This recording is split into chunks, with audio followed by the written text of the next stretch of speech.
Saya ingin mengajak kita semua untuk membuka diri, untuk berdiskusi atau berpikir tentang satu skenario lain. Ya. Skenario di mana di luar dari pekerja formal, PNS, TNI Polri, ya, di luar dari mereka itu seluruh peserta atau seluruh warga negara kepesertaan BPJS-nya dibiayai oleh negara. Bisa nggak? Bisa. Mampu nggak? Menurut saya mampu. Kita coba hitung. Ya, saya udah buat hitung-hitungan bodoh-bodohan nih barusan. Jumlah penduduk sekitar 280 juta. Ya. Dari 280-an juta ada 38 juta pekerja formal, 38 juta. Ini tadi angkanya dari Pak Menkes nih. 38 juta pekerja formal, 20 juta PNS atau TNI Polri, 4,5 juta pensiunan PNS, pensiunan TNI, pensiunan Polri.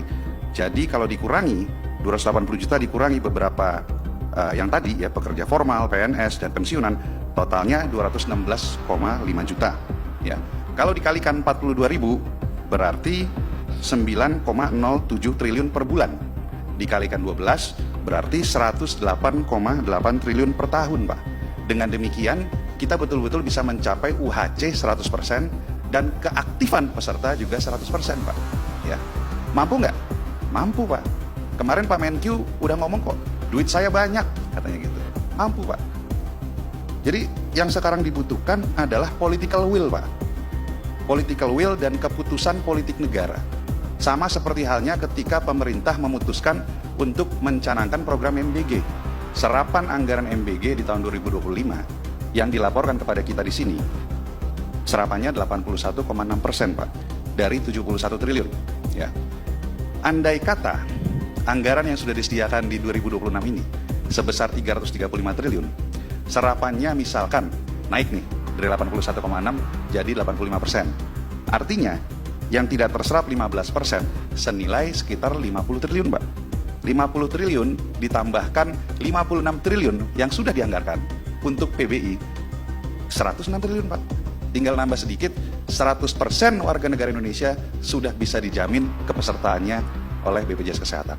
Swastiastu pada warga Denpasar yang kami hormati, memang sekarang ada instruksi Presiden melalui Kementerian Sosial untuk menonaktifkan BPJS Kesehatan yang desil 6-10. Kebetulan Denpasar itu kena sebanyak 24.401 jiwa.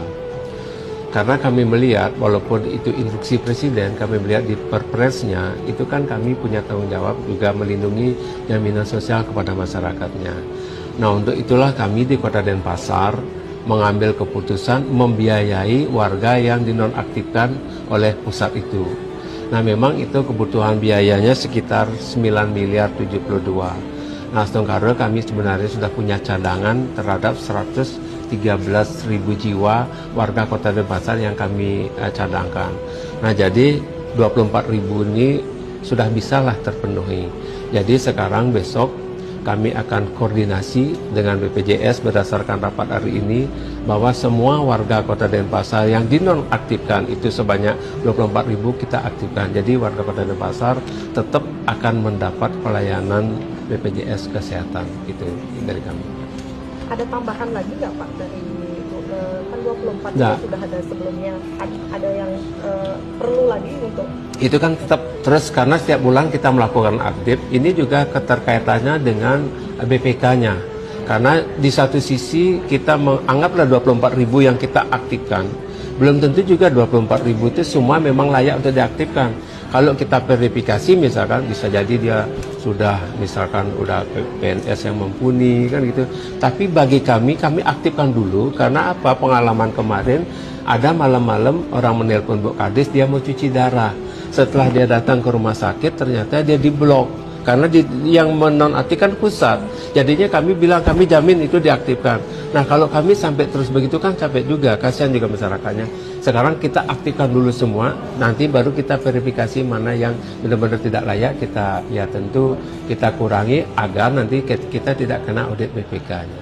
Itu jadi intinya. Perlu pendaftaran lagi ya, Pak ya? Ya enggak. Kita tidak daftarkan, mulai besok kita ke BPJS, kita aktifkan lagi. Jika masyarakat begitu dia ke rumah sakit, warga Kota Denpasar dapat yang 24.000 ini dapat pelayanan BPJS Ada Kesehatan. berapa datanya yang cuci darah di Kota Denpasar itu? Kalau detailnya kan, mohon maaf karena itu kan dia cuci darahnya tidak hanya di Wangaya, ada juga di Sangla, dan kita juga orang cuci darah itu kita tidak bisa prediksi bisa di mendadak dia cuci darah. Kami memang dari data itu kami tidak punya, tapi prinsip warga Kota Denpasar yang hilang haknya ini kita sudah aktifkan. Itu aja. Kami sudah cadangkan di Denpasar ini karena kan takut ada yang mendaftar baru, ada 113.000 jiwa warga Kota Denpasar yang kami cadangkan. Siapa tahu yang belum punya, kan ini bisa daftarkan gitu. Nah sekarang 24.000 kami masih aman lah untuk itu. Selain dari pusat, PBI memang dari pusat aja atau Dari pusat memang terhadap seluruh kabupaten kota di Indonesia yang kena desil 610 itu dicoret dan nonaktifkan gitu. Iya. Ya.